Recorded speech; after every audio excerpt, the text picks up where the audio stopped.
Dagdag kaalaman po, alam ba ninyo na mayroong mga tao na kayang maamoy ang paparating na ulan?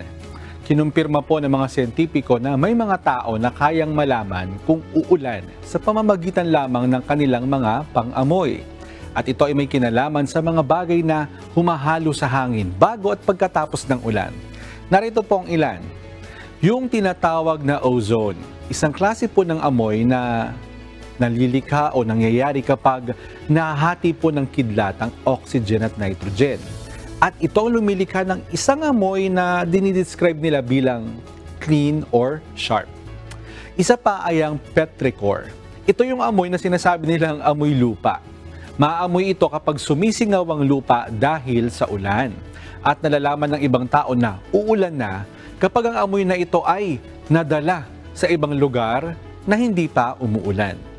Isa naman ay ang mga plant oils. Naiipon ito ng mga halaman kapag tag-init at kapag nabasa ng ulan ay siya namang umaamoy. Ayan. Kayo ba? Naamoy nyo ba na uulan? Sana may natutuhan po kayo at laging tatandaan, mapalad ang tao na nakakasumpong ng karunungan at ang tao na nagtatamo ng kaunawaan.